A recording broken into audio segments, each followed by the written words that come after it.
কাকিমা আজ ম্যাক্সি পরে আছে। ঢিলেঢালা লাল রঙের ম্যাক্সি পরায় অনেক সুন্দর লাগছিল। কাকিমা বলল, তোমার জাদুর কাঠিটা বের করো, আমি একটু দেখতে চাই কেমন দেখতে। বুঝতে পারলাম কাকিমা কি দেখতে চাইছে। আমি জাদুর কাঠি দিয়ে বললাম, এটা সবার মনের ইচ্ছা বুঝতে পারে। এরপর কাকিমা আমার জাদুর কাঠি নিয়ে যা করল তা কোনো দিন ভুলব না। আমার নাম কুনাল, দমদম মতিঝিল এলাকার বাসিন্দা। আমাদের বাড়ি আজও একান্নবর্তী, মা বাবা, কাকা কাকিমা আর আমার বাবার বড় ভাই, জেঠামশাই ও জেঠিমাকে নিয়ে এক জমজমাট সংসার। আমি আমার বাবার বড় সন্তান। আমার পর আমার এক ভাই আর দুই বোন। তারপর জেঠামশাইয়ের দুই মেয়ে, রুনা বড় আর মিনা বা মিনু ছোট। দুজনেরই বয়স খুব কম, দুজনেই সুন্দরী এবং খুবই আকর্ষণীয়। কাকার এক ছেলে, বয়স ৮ বছর। আমাদের বাড়িতে সবাই হাসিখুশিভাবে জীবনযাপন করেন। মোটামুটি সচ্ছল পরিবার, কোনো অভাব আমাদের ছিল না। আমাদের বাড়িতে দোলের দিন বেশ বড় করে পুজো করা হয়। এবারও তাই হয়েছিল। আমাদের পাড়াতে সকাল ১০টা থেকে রাত ১০টা পর্যন্ত দোল খেলা হয়। আমার কোনো বাড়ি সকালে দোল খেলতে পারি না। আমাদের খেলা শুরু হয় দুপুর থেকে, যতক্ষণ না বাড়ির পুজো শেষ হচ্ছে। আমরা সবাই মিলে পুজোর কাজে সাহায্য করি, মা কাকিমা জেঠিমাদের। এবার পুজো শেষ হতে হতে ২:৩০ হয়ে গেল। আমরা ভাই বোনেরা পুজোর প্রসাদ খেয়ে যে যার বন্ধুদের সাথে রং খেলতে বেরিয়ে পড়ি। আর এবারও প্রায় ৩টে নাগাদ আমি বেরিয়ে পড়লাম। আমাদের বাড়ির কয়েকটা বাড়ি পরে একটা সরু গলি আছে। কোনো এক সময় নর্দমা ছিল, আজ আর নেই। এখন শুকনো খটখটে একটা কানাগলি মাত্র। আর গলিতেই আমার কুমার জীবনের অবসান হয়েছিল, আর তাও আমার জেঠামশায়ের বড় মেয়ে রুনার কারণে। আমরা ৩ বন্ধু মিলে দোলের আগেই ঠিক করেছিলাম যে একটু সন্ধ্যের দিকে ওই গলিতে ঘাপটি মেরে থাকব, আর কোনো মেয়ে ওখান দিয়ে গেলে তাকে পাকড়াও করে গলির ভিতরে নিয়ে গিয়ে হোলি খেলব। আমরা ৩জনেই খুব ভালো আর ভদ্র ছেলে বলে পরিচিত। রং হাতে নিয়ে পাড়ার সব বাড়িতে ঘুরে ঘুরে বড়দের পায়ে আবির দিয়ে প্রণাম আর ছোটদের গায়ে মুখে আবির মাখিয়ে আমাদের দোল শুরু হয়। এরপর আমরা সবাই পাড়ার রাস্তাতে বেরিয়ে সবাই সবাইকে রং মাখাই, সেখানে বড়রাও থাকে। এবার সেরকমভাবেই সবকিছু চলছিল। সন্ধে প্রায় হয়ে এসেছে। আমাদের পরিকল্পনা মতো ওই গলির কাছে চলে গেলাম, আমি, শিবু আর তপন। শেষ বাড়িতে আবির দিতে গিয়ে ওই বাড়ির এক বৌদি আমাদের জোর করে সিভ্ভির শরবত খাইয়ে দিয়েছিল। আমরা যখন গলির কাছে এসে দাঁড়ালাম, বুঝতে পারলাম যে সবারই একটু মাথা ঘুরছে। শিবু আমার কাছে এসে বলল, কিরে কুনাল, এখন তো একটা মেয়ের দেখা পেলাম না। আমি বললাম, একটু অপেক্ষা করি, দেখি না আমাদের ভাগ্যে কি আছে। একটু পরেই একাধিক মেয়ের কলরব কানে এলো। উকি মেরে দেখি যে ৪টে মেয়ে এদিকেই আসছে। আমি ইশারাতে সকলকে চুপ করতে বললাম।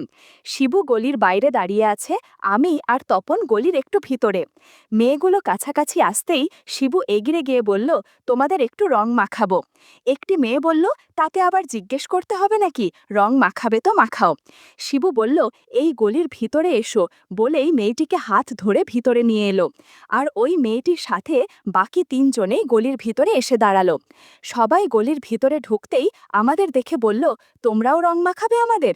আমরা সমস্বরে বলে উঠলাম, নিশ্চয়ই মাখব। আমরা ৩জনে ৩টে মেয়েকে রং মাখাতে লাগলাম। বাকি যে মেয়েটি ছিল সে খুবই ছোট, ও বাকি ৩টি মেয়ের উদ্দেশ্যে বলল, এই তোরা রং খেলে আয়, আমি বাড়ি যাচ্ছি। ওদের উত্তরের অপেক্ষা না করেই মেয়েটি চলে গেল। আমি একটি মেয়েকে রং দিতে লাগলাম, মেয়েটিও আমাকে রং দিতে লাগলো। মেয়েটির পরনে একটা টি শার্ট আর নিচে স্কার্ট। আমি হাতে করে একটু আবির নিয়ে জামা কাপড়ে দিতেই মেয়েটি বলল, এরকম করলে আমি আর রং খেলব না, তুমি খুব দুষ্টু।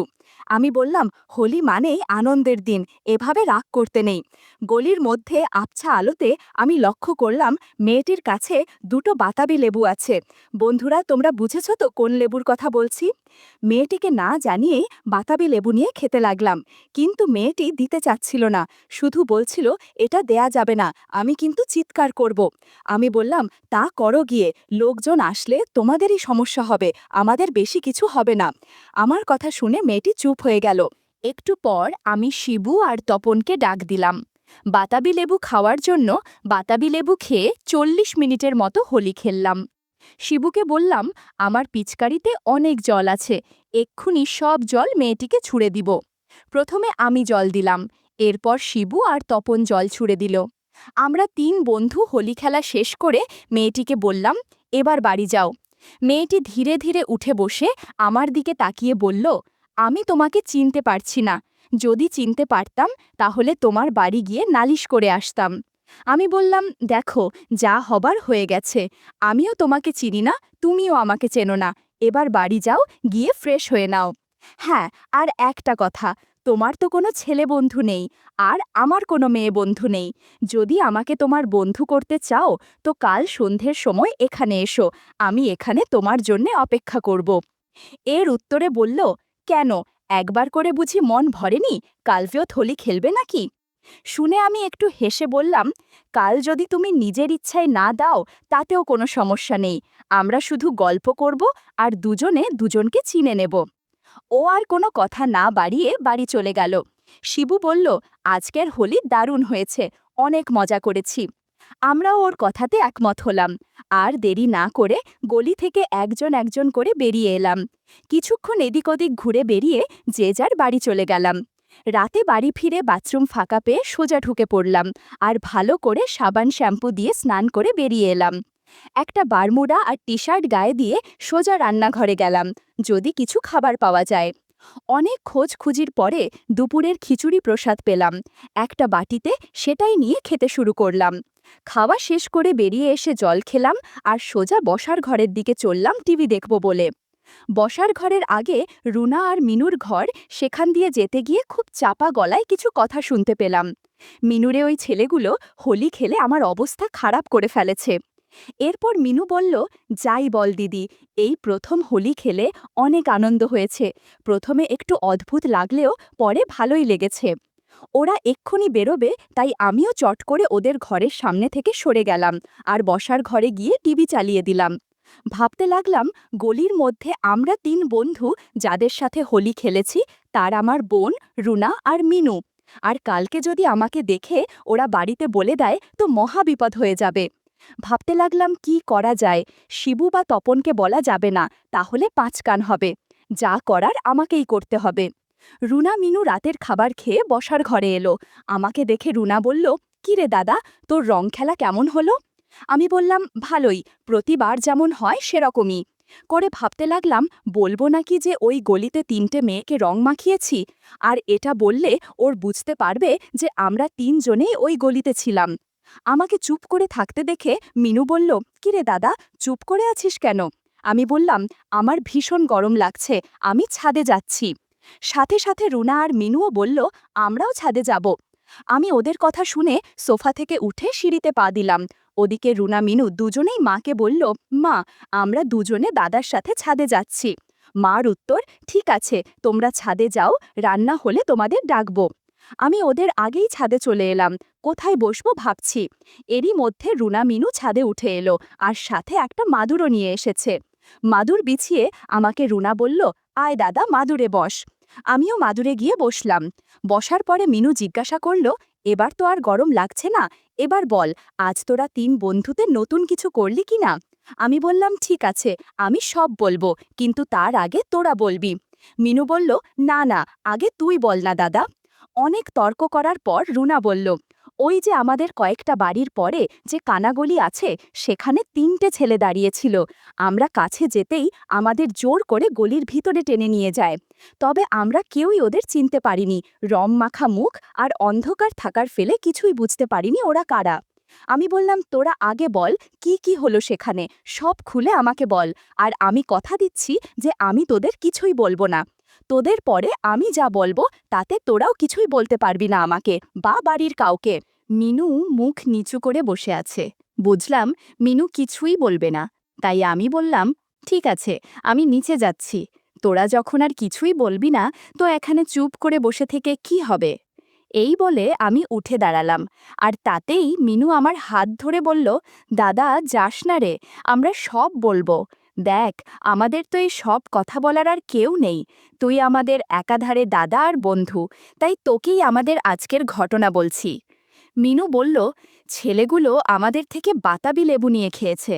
আমরা অনেক বারণ করেছিলাম, কিন্তু ওরা আমার কথা শোনেনি। বাতাবি লেবু খেয়ে হোলি খেলেছে। শেষের দিকে ৩ জন ওদের পিচকারি দিয়ে জল দিয়েছে আমাদের জামা কাপড়ে। এমন অবস্থায় আমি আর রুনাদি কি করব বুঝতে পারিছিলাম না। এমনকি প্রথম হোলি খেলাত আমরা ঠিকভাবে হাঁটতে পারছিলাম না, খুঁড়িয়ে খুঁড়িয়ে বাড়িতে চলে আসি। একটু পর মা রাতের খাবার খেতে ডাক দিল। রুনা আর মিনু চলে গেল, আর আমি খোলা ছাদে শুয়ে আছি, মনে মনে আজকের ঘটনা কল্পনা করছিলাম। একটু পরে মনে হলো কে যেন আমাকে ধাক্কা দিচ্ছে। চোখ খুলে দেখলাম যে কাকিমা আমার সামনে ঝুঁকে রয়েছে। আমি তাকাতেই একটু মুচকি হেসে বলল, ঘুম, তখন থেকে ডাকছি, ঘুমোই আর ভাঙছে না তোমার। কাকিমা আমার থেকে বয়সে বেশি তফাৎ না থাকায় আমাকে তুই না বলে তুমি করেই বলে। কাকিমা বলল, ঘুম তো পাবেই, এত ধকল গেল তোমার। আমি বললাম, কিসের ধকল, আজ তো কোনো কাজই করিনি আমি। কাকিমা বলল, কেন মিথ্যে কথা বলছো, গলির মধ্যে হোলি খেলে মিথ্যা বলা হচ্ছে? আমি চোখ বড় বড় করে বললাম, কি বলছো তুমি এসব? কাকিমা বলল, আর শাক দিয়ে মাছ ঢাকতে হবে না, আমি সব দেখেছি, ওদের সাথে হোলি খেলেছিস, এখন আমার সাথে অনেক গল্প করতে হবে। আমার কাছে 2টো ডাব আছে, বাতাবি লেবু অনেক বড়, ডাব খাবি আর আমার সাথে গল্প করবি। বন্ধুরা, তোমরা বুঝতে পেরেছ তো কিসের কথা বলছি? আমি বললাম, আমার সাথে কেন গল্প করতে হবে, কাকুর সাথে গল্প করো গিয়ে। কাকিমা বলল, ছাড়ো তো তোমার কাকুর কথা, কিছুই পারে না সে। আমার নজর অনেক দিন থেকেই তোমার ওপর ছিল, তোমার সাথে গল্প করতে অনেক ভালো লাগবে। এরপর কাকিমা 2টো ডাব আমার সামনে রেখে বলল, এগুলো খাও আর আমার সাথে গল্প করো, না হলে রাতের খাবার পাবে না কিন্তু।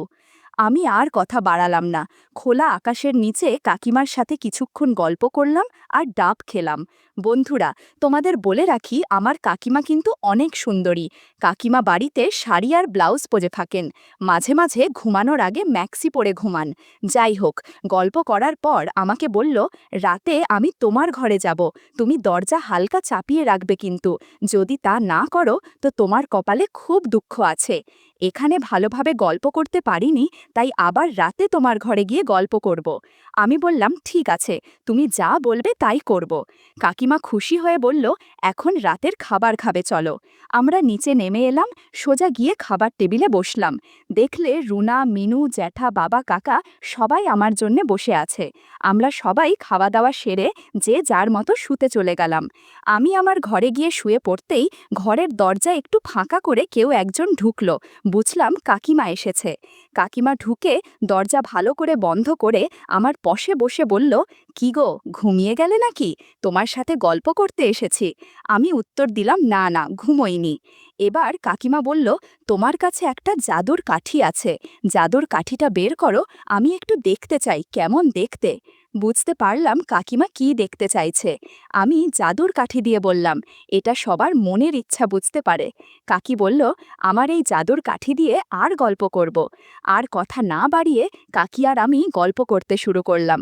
গল্প করার সময় বুঝলাম কাকিমা সাবান দিয়ে স্নান করে এসেছে, যে কারণে এক ধরনের সুগন্ধ আসছে। গল্প করতে করতে অনেক রাত হয়ে গিয়েছিল, আর তাছাড়া অনেক ক্লান্তও লাগছিল, তাই ঘণ্টাখানেক পর দুজনেই ঘুমিয়ে পড়লাম।